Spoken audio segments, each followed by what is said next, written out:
नमस्ते बच्चों, आज की कक्षा में आपका स्वागत है। बच्चों, आज हम पाठ 19 और पाठ 20 का भाषा अभ्यास करेंगे। बच्चों, आपने पाठ पढ़ा ही होगा, लौट आया आत्मविश्वास। अगर नहीं पढ़ा है तो एक बार रीडिंग कीजिए। यह केवल पढ़ने के लिए है, ठीक है। इसमें प्रश्नोत्तर आदि आपको नहीं करने हैं। हाँ, भाषा अभ्यास हमको करना है। तो एक बार आप पाठ पढ़िए, अगर नहीं पढ़ा है। मैंने आपको पढ़ने के लिए कहा था, ठीक है। जैसे कि आपको पता ही है कि इस पाठ में एक लड़की है भावना, जो जो एक दुर्घटना का शिकार हो जाती है ना। उसके दोनों पैर खराब हो जाते हैं, लेकिन फिर भी वह अपने जीवन में हार नहीं मानती है और एक महान गायिका बन जाती है ना।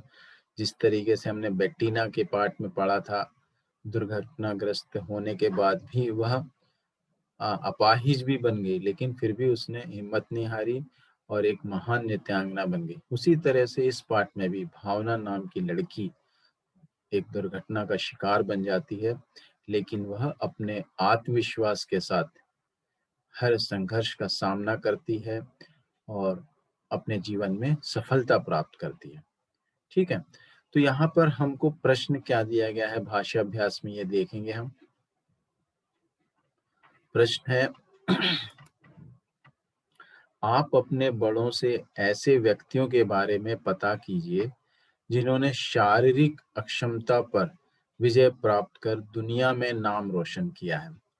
शारीरिक अक्षमता यानी डिसेबिलिटी मीन्स आप आंखें नहीं हैं, या फिर हाथ नहीं है, या फिर पैर नहीं है, या शरीर का कोई भी अंग खराब है ना। काम नहीं कर रहा है, उसको हम डिसेबल पर्सन कहते हैं। विकलांग, जो जिनको आजकल हम नाम देते हैं दिव्यांग। तो ऐसे लोग भी जीवन में सफल होते हैं। ऐसे बहुत सारे उदाहरण हैं हमारे समाज में, जो कि हमको जिनसे हमको प्रेरणा लेनी चाहिए, है ना। तो आप अपने बड़ों से, है ना, मालूम कीजिए कि ऐसे कौन कौन से लोग हैं जो डिसेबल होकर भी, शारीरिक अक्षम होकर भी जीवन में सफल हुए और दुनिया में अपना नाम रोशन करे, यानी फेमस हुए। उनका एक चित्र चिपकाकर उनके बारे में लिखना है, ठीक है। ऐसे बहुत सारे लोग हैं हमारे देश में ही। अगर हम देखें तो सुधा चंद्रन, जिनका दुर्घटना में पैर टूट गया था, लेकिन नकली पैर लगा के, आर्टिफिशियल पैर लगा के उन्होंने डांस किया, है ना। कई फिल्में में भी किए और अभी वो बहुत सारे सीरियल्स में भी काम कर रही हैं। अरुणिमा सिन्हा है ना। उन्होंने भी जब वो ट्रेन से उनको डाकुओं ने ढकेल दिया था, तो वो बहुत अपंग हो गई थी, लेकिन फिर भी उन्होंने माउंट एवरेस्ट पे विजय प्राप्त की, है ना। तो ऐसे बहुत सारे लोग हैं जिन्होंने अपने जीवन में अक्षम होकर भी, शारीरिक अक्षम होकर भी सफलता प्राप्त की है। स्टीफन हॉकिंस का नाम सुना ही होगा आपने, और हेलेन केलर का नाम सुना होगा आपने, है ना। ऐसे बहुत सारे लोग हैं। तो किसी एक के बारे में, है ना, किसी एक के बारे में आपको लिखना है और उसका चित्र भी लगाना है, ठीक है। तो एक के बारे में हम देखते हैं अभी। ये देखिए, ये कौन है? स्टीफन हॉकिंस, है ना, हॉकिंस। स्टीफन हॉकिंस प्रतिभाशाली दिमाग वाले एक विश्व प्रसिद्ध, कौन है? विश्व प्रसिद्ध भौतिक वैज्ञानिक, फिजिक्स जानने वाले, फिजिक्स साइंटिस्ट और लेखक थे। स्टीफन हॉकिंस ने कठिनाइयों से भरे जीवन को जीते हुए भी अपने वैज्ञानिक बनने के सपने को पूरा किया और विज्ञान के क्षेत्र में, विज्ञान यानी साइंस के फील्ड में अपना अमूल्य योगदान दिया। स्टीफन हॉकिंस का जन्म सन 1942 को इंग्लैंड में द्वितीय विश्व युद्ध के समय हुआ था। उनका सपना एक वैज्ञानिक बनना था। जब वो 21 साल के थे, तब उन्हें एमियोट्रोफिक लेटरल स्क्लेरोसिस नाम की बीमारी हो गई, जिसके कारण धीरे धीरे उनके शरीर के सारे अंगों ने काम करना बंद कर दिया, है ना। वे अपने शरीर से लकवाग्रस्त यानी पैरालिसिस है ना। पैरालिसिस यानी शरीर के अंग काम नहीं करते हैं। आपने देखा भी होगा किसी बुजुर्ग व्यक्ति को, ओल्ड मैन को, है ना, पैरालिसिस हो जाता है तो वो चल फिर नहीं सकते, अपने बिस्तर में ही पड़े रहते हैं, कुछ कर नहीं सकते। पर दिमाग से तेज थे, इनको भी ऐसा हुआ, लेकिन दिमाग इनका चल रहा था और अपनी सकारात्मक सोच को आधार बनाकर अपने सपने को पूरा करने में लग गए और एक महान वैज्ञानिक के रूप में सामने आए, है ना। तो इनके कई इन्होंने जो काम किए हैं साइंस के क्षेत्र में हमको मालूम है, ठीक है। तो इस तरीके से अपंग, शारीरिक अक्षम होकर भी इन्होंने बहुत बड़े वैज्ञानिक बनने का सपना पूरा किया, ठीक है। तो इनके बारे में लिख सकते हो, या फिर आपको और कोई व्यक्ति जिसे आप जानते हो जो शारीरिक रूप से अक्षम था लेकिन जीवन में सफल हुआ, उसके बारे में भी आप लिख सकते हो, ठीक है। ओके, तो ये लिख लेंगे आप लोग। अब पार्ट 20 देखते हैं। कोशिश करने वालों की हार नहीं होती। पाठ पढ़ा हमने, समझा, प्रश्नोत्तर, क्लास वर्क सभी कर लिए। आज हम भाषा अभ्यास करते हैं। ध्यान पूर्वक पढ़िए। डुबकियां सिंधु में गोताखोर लगाता है, जा जाकर खाली हाथ लौट आता है। खाली हाथ लौटना एक मुहावरा है। खाली हाथ लौटना एक मतलब साधारण अर्थ भी इसका लिया जाता है, लेकिन यह मुहावरे के रूप में भी उपयोग होता है, जिसका अर्थ है असफल होना। तो यहाँ पर जो सिंधु में डुबकियां गोताखोर लगाता है, खाली हाथ लौट आता है, मतलब असफल होके आता है, या उसके हाथ में मोती नहीं रहते, या वो कुछ जो प्राप्त करने गया है अंदर वो सुख प्राप्त नहीं होता, यानी असफल होता है। ऐसे दो वाक्य बनाइए जिनमें खाली हाथ लौटना मुहावरे का प्रयोग हो। तो आप भी ऐसे कोई दो वाक्य बनाइए जिसमें हमको पता चले कि मतलब आप असफल हुए हो कोई, है ना। इस मतलब इस मुहावरे का प्रयोग करना है। खाली हाथ लौटना मुहावरे का वाक्य में प्रयोग करना है। आप कर सकते हैं, है ना। मेरा दोस्त बहुत मेहनत किया, है ना, उसने अपना दिन रात एक कर दिया किसी दौड़ प्रतियोगिता में इनाम प्राप्त करने के लिए, लेकिन वह असफल हो गया और उसे प्रतियोगिता से खाली हाथ लौटना पड़ा। अगर हम मेहनत करते हैं तो कभी भी खाली हाथ हमें लौटना नहीं पड़ता है, लेकिन कई बार परिस्थितियां ठीक नहीं होती हैं, हमें बार बार कोशिश करना पड़ती है, तभी हम खाली हाथ नहीं लौटते हैं। तो कोशिश करने वाले कभी खाली हाथ नहीं लौटते हैं। तो आप किसी भी तरह का एक वाक्य, दो वाक्य बनाना है आपको, ठीक है। मैंने आपके लिए दो वाक्य बनाए हैं, आप देखिए। ये देखिए, मेहनत करने वाले कभी खाली हाथ नहीं लौटते हैं। छोटा सा है ना।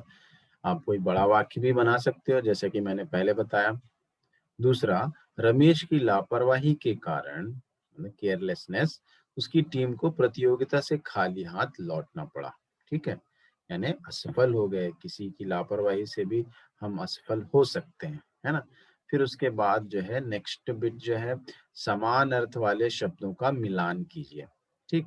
जैसे असफलता, हार, असफलता, हार। सिंधु, सागर, उत्साह, उमंग, संघर्ष, युद्ध। समान अर्थ वाले शब्द। पर्यायवाची आपको पता ही है, निम्न शब्दों के पर्यायवाची लिखिए।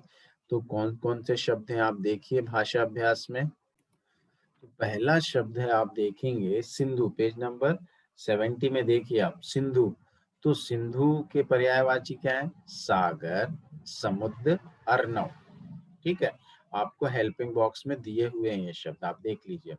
दूसरा है नौका, तो नाव, नैया, डोंगी भी कहते हैं, ठीक है ना। और संघर्ष, ये दूसरी बार आ रहा है ये शब्द, संघर्ष, रण, समर, युद्ध, ठीक है। तो ये पर्यायवाची लिख लीजिए आप लोग। अगला प्रश्न है, कविता कोशिश करने वालों की हार नहीं होती में से किन्हीं चार विशेषण शब्दों को छांटकर वाक्य पूरे कीजिए। तो कविता जो है ना, उसमें आपने पढ़ा होगा बहुत सारे विशेषण शब्द आए हैं, उसमें से आपको कोई चार ढूंढने हैं। विशेषण मालूम है ना आपको?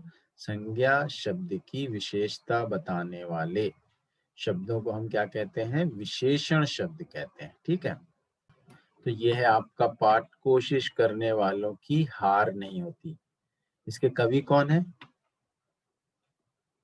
डॉक्टर हरिवंश राय बच्चन नहीं, ये बिल्कुल मैंने बता दिया है आपको कि कैसा है, ये गलत है। आपको बताया है ना, किसी पुरानी पुस्तक में, नई पुस्तक में तो आपको सही मिल ही जाएगा, पुरानी पुस्तकों में दिया है हरिवंश राय बच्चन, तो ये इनकी कविता नहीं है। सोहन लाल द्विवेदी, किसकी कविता है? सोहन लाल द्विवेदी। तो आपकी पुस्तक में बिल्कुल सही दिया हुआ है, ठीक है, तो मुझे लिखने की जरूरत नहीं है, आपकी पुस्तक में तो दिया ही है ये, सोहनलाल द्विवेदी। अभी हम क्या करना है? विशेषण, ठीक है, तो देखिए विशेषण कहाँ मिलते हैं, जैसे नन्ही चींटी, ये एक विशेषण, नन्ही चींटी जो संज्ञा शब्द है उसकी विशेषता बता रहा है ना।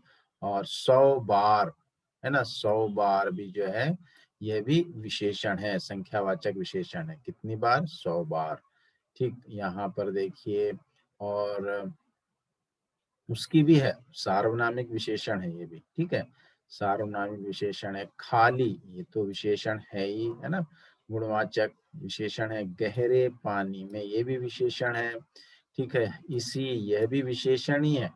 हैरानी क्योंकि संज्ञा है, इसी हैरानी में सार्वनामिक विशेषण है। आगे की कक्षाओं में आप पढ़ोगे। दूना, ये भी विशेषण है। खाली, तो बहुत सारे। एक चुनौती, ये भी विशेषण ही है, ठीक है, एक संख्यावाचक, ठीक। तो ये सारे, कुछ किए बिना, कुछ, है ना, तो ये भी नहीं, नहीं, ये यहाँ पर विशेषण नहीं है, सॉरी, ठीक है, यहाँ पर ये सर्वनाम ही है। ओके, तो इसको रब कर दीजिए। तो इस तरीके से हमने देखा कि यहाँ पर हमको इतने सारे विशेषण मिल गए हैं, तो इनमें से केवल 4 विशेषण आप लिखिए और उनके वाक्य भी बनाइए, ठीक है। समझ में आया आपको? विशेषण यानी संज्ञा शब्द की विशेषता बताने वाले word, the word which describe noun, है ना। तो आप तो समझते ही हैं, ये बहुत दिनों से हम पढ़ रहे हैं। मैंने कुछ विशेषण चुने हैं। नन्ही, है ना, नन्ही यानी मालूम है ना, छोटी।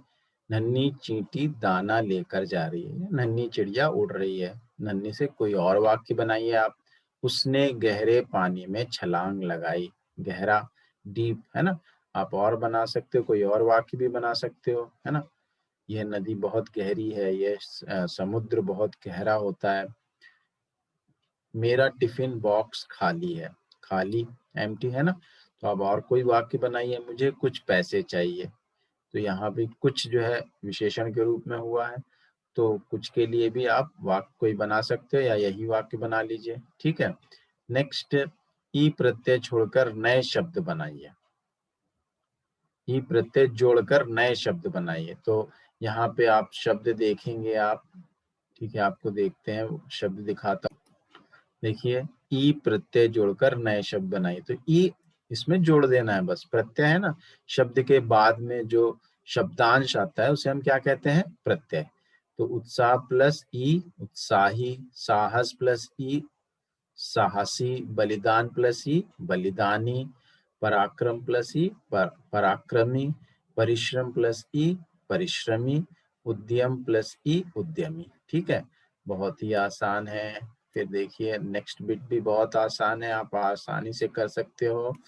नीचे दी गई कविता को सही शब्दों से पूरा कीजिए। कविता दी गई है, करती डैश चींटी रानी, नादानी आएगा, इधर पे क्या आएगा? नादानी।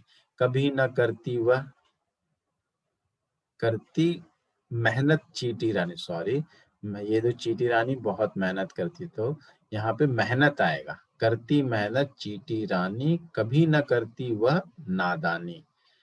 डैश अगर हमने भी मानी, बात, बात अगर हमने भी मानी, होगी नहीं कभी परेशानी, ठीक है। करती मेहनत चींटी रानी, कभी न करती वह नादानी। बात अगर हमने भी मानी, होगी नहीं कभी परेशानी, ठीक। तो ये बिट भी आप कर लेंगे आसानी से। अगला बिट भी बहुत आसान है, कई बार आप कर चुके हैं इस बिट को, तो मुझे बताने की भी जरूरत नहीं है। क्या है? अनेक शब्दों के लिए एक शब्द लिखिए, है ना। बहुत सारे शब्द हैं, उनको एक शब्द में आप उत्तर देना है। समुद्र में डुबकी लगाने वाला, हमने पढ़ा ना। हाँ, गोताखोर, क्या आएगा? गोताखोर। जो विमान चलाता है, विमान चालक। पायलट भी लिखोगे तो गलत नहीं है, ठीक है। नाव को चलाने वाला, नाविक, नाव को चलाने वाला नाविक।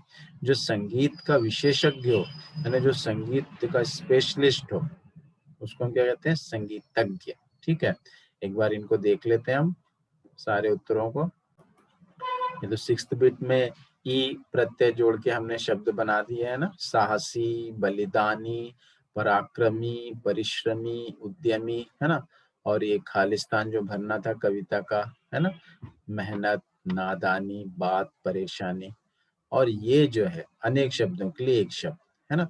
तो जो समुद्र में गोता लगाता है, उसको डुबकी लगाता है, उसे हम क्या कहते हैं? गोताखोर, है ना। जो विमान चलाता है, विमान चालक, पायलट भी लिखोगे तो चलेगा। जो नाव चलाता है, नाविक है।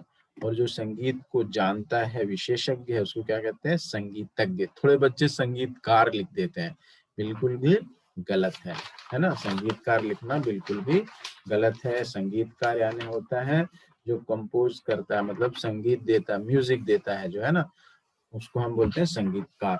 यहाँ पे तो क्या है? संगीत, जो संगीत को जानता है उसको हम कहते हैं संगीतज्ञ कहते हैं। ठीक है, तो ये बहुत अच्छे से हो गया। 8वां बिट जो है ना, आप देखिए भाषा अभ्यास में, जो 8वां बिट है, प्रकृति से भी हमें कुछ ना कुछ प्रेरणा मिलती रहती है। नेचर हमें कुछ ना कुछ इंफॉर्मेशन देती है, कुछ ना कुछ इंस्पिरेशन देती है। उनकी एक सूची तैयार कीजिए। आपको एक सूची, मतलब लिस्ट बनाना है, ठीक है। तो बहुत सारी चीजें हैं प्रकृति से, तो हमको बहुत सारी, जैसे मौसम ही है, मौसम समय पे आते हैं, समय पे जाते हैं, है ना। और आप देखोगे सूरज को देखोगे, समय पे, अपने समय पे उग जाता है, अपने समय पे डूब जाता है ना। समय पे रात होती है, समय सुबह होती है। पृथ्वी देखिए आप, है ना, कितने लोग उस पे रहते हैं, कितनी सहन शक्ति है पृथ्वी में, है ना। और आप देखिए वो हमेशा एक ही तरह से चक्कर लगाती है, उसका रोटेशन देख लो या रिवोल्यूशन देख लो, है ना। जो अपने धुरी पे घूमती है, रोटेशन कहते हैं उसको, और सूर्य के चक्कर लगाती है, रिवोल्यूशन कहते हैं, है ना, परिक्रमा। तो ये चीजें कितना डेफिनेट, मतलब एक निश्चित ही होती है ना, ना कम ना ज्यादा। ठीक है, तो एक अनुशासन भी सिखाती है हमको, सहन करना भी सिखाती है। पेड़ों को देख लो आप, है ना, हमेशा दूसरों की मदद करते हैं, परोपकारी बनने की सीख देते हैं। हाँ, और नदी देख लो, हमेशा बहती रहती है ना। और उससे भी हमको पता चलता है कि हम हमेशा काम करते रहना चाहिए। और कोई भेदभाव नहीं करती, डिस्क्रिमिनेशन नहीं करती कि भाई इसको हम पानी देना है, इनको पानी नहीं देना है ना। ऐसा करती है क्या? नहीं करती, परोपकार करती है। पेड़ों को आप पत्थर मारोगे, वो आपको फल देते हैं। और भी जानवर भी है, कई बहुत सारे जानवरों से भी हमको सीखने को मिलता है। जैसे कुत्ता है, वफादारी के लिए बहुत फेमस है ना। बहुत कुत्ते जो है अपने मालिक की अपनी जान देकर भी रक्षा करते हैं, उनकी देखभाल करते, मतलब देखभाल का मतलब वो चौकीदारी करते हैं, है ना। मतलब अगर उनके यहाँ कोई चोर आ जाए तो वो अपनी जान देकर भी अपने मालिक को नुकसान नहीं होने देते हैं। तो हर एक प्रकृति के हर एक चीज से हमको कुछ ना कुछ सीखने मिलता है। इंद्रधनुष देख लीजिए, है ना, रेनबो, उससे सारे रंग उसमें मिले हुए होते हैं, उससे भी हमको सीखने मिलता है, मिलजुल कर रहना, है ना। कई चीजें हैं ऐसी जिससे हमको सीखने को मिलता है। आप थोड़ी चीजों के बारे में लिखना है, ठीक है। जैसे मैंने लिखा है यहाँ पर नदियां और पेड़ के बारे में हमें परोपकार करना सिखाते हैं। शॉर्ट में, प्लेस कम है ना, आप देखिए प्लेस कम है, तो आप कुछ और लिखना चाहते हैं, छोटा छोटा लिख सकते हैं आप, है ना। इसमें इन्होंने एक एग्जाम्पल दिया, सूरज हमें समय पर जगना उठना सिखाता है और सबके जीवन में शक्ति और प्रकाश लाता है। ठीक है, हम अपने तरफ से 3 लिखना है। चींटी हमें लगातार मेहनत करना सिखाती है ना। नदी भी लिख सकते हो आप, लगातार काम करना सिखाती है, भेदभाव करना नहीं सिखाती है, परोपकार सिखाती है। कोई एक सेंटेंस लिख दीजिए। इंद्रधनुष हमें मिलजुल कर रहना सिखाता है, या नदी के बारे में, या कुत्ते के बारे में। ऐसे किसी भी चीज के बारे में अगर जानते हैं आप तो लिख सकते हैं। जो मैं बता रहा हूँ वही लिखना, कोई जरूरी नहीं है। 9वां प्रश्न है, आप अपने मित्रों के साथ मैदान में खेलते हैं और कई बार हार भी जाते हैं, तब आपको कैसा लगता है और अपने मन को कैसे समझाते हैं? एक अनुच्छेद के रूप में लिखिए। तो हमेशा तो हमें जीत नहीं प्राप्त होती है ना। हम अगर कोई खेल खेलते हैं या किसी प्रतियोगिता में भाग लेते हैं तो हम हारते भी हैं, और हम हमेशा जीत के बारे में ही नहीं सोचना चाहिए, है ना? हम हर परिस्थिति के लिए तैयार रहना चाहिए, क्योंकि जिस तरह से आप तैयारी कर रहे हो दूसरा भी तैयारी कर रहा है, तो उससे आपको बहुत ही टफ कंपटीशन मिल सकता है आपको, है ना? वो भी आपको हरा सकता है। तो आप तैयार रहना चाहिए हर चीज़ के लिए, क्योंकि जीवन में आपको केवल एक ही मौका नहीं, मौके मिलते रहते हैं, कोशिश करते रहना चाहिए। तो कई बार जब हम हार जाते हैं तो आप क्या सोचते हो? तो जब मैं हार जाता हूँ तब मुझे बहुत बुरा लगता है ना? स्वाभाविक है ये कि हमें क्या लगता है, बुरा लगता है। बाद में मैं अपने मन को समझाता हूँ कि खेल में तो हार-जीत लगी ही रहती है। इस तरह से हम समझा लेते हैं अपने आप को। अपनी विपक्षी टीम को बधाई देता हूँ, और अगर आपके सामने की जो टीम है उसको बधाई भी देना चाहिए, खेल भावना का प्रदर्शन करना चाहिए, है ना? स्पोर्ट्स की जो स्पिरिट है वो रहनी चाहिए। अपनी गलतियों को पहचानो, उनको सुधारने का प्रयास करता हूँ, है ना? ताकि अगली बार जीत हासिल कर सकूँ। इस बार आपने कुछ गलतियाँ की होंगी इसलिए तो हार गए आप। तो उसकी उन गलतियों को हम क्या करना है, दूर करना है, जिससे हम हर अगली बार जीतें। ऐसा करते हैं, हम ऐसा सोचते हैं। जब तक अपने कार्य में सफल नहीं होता, कोशिश करता रहता हूँ। ऐसा करते हैं ना आप? क्योंकि कोशिश करने वालों की कभी हार नहीं होती। तो जो कोशिश करता है वो कभी नहीं हारता है ना? ऐसा हम सोचकर लिखना है अनुच्छेद के रूप में। ऐसा ही आप करते भी होंगे, ठीक है? तभी तो हमको जीत प्राप्त होती है। तो इस तरीके से हमने आज जो है भाषा अभ्यास कंप्लीट कर ली है। कौन-सी भाषा अभ्यास? पाठ 20, कोशिश करने वालों की हार नहीं होती, कवि सोहन लाल द्विवेदी। कवि का नाम क्या है? सोहन लाल द्विवेदी। और हमने यह पाठ लौट आया आत्मविश्वास, यह पाठ भी कंप्लीट कर लिया, ठीक है? तो आज जो कक्षा हुई नए साल में 2021 में पहली कक्षा थी हमारी, आपने ध्यानपूर्वक सुना और समझा, और अब आप लिखेंगे भी। तो आज की कक्षा ध्यानपूर्वक सुनने के लिए आप लोगों का बहुत-बहुत धन्यवाद। आप लोग ये नोट्स मैं अब भेजूँगा, आप लोग कंप्लीट कर लीजिए। धन्यवाद। घर पे रहिए, सुरक्षित रहिए, स्वस्थ रहिए। धन्यवाद।